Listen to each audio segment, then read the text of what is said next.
Yan o mga boss. Dahil wala mo ang flywheel, gawa natin ng ganito.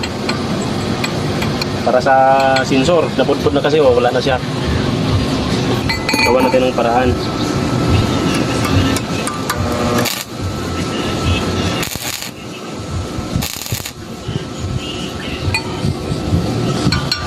Maghapon tayo dito mag-welding.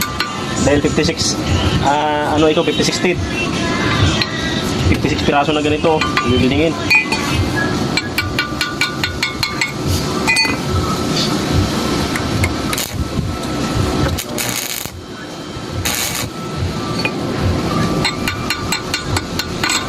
Hindi pa ano to, hindi pa finish to. Gagrinderin natin to para maging flat, maging kwadrado. Dahil ang original nito na ano, kwadrado eh.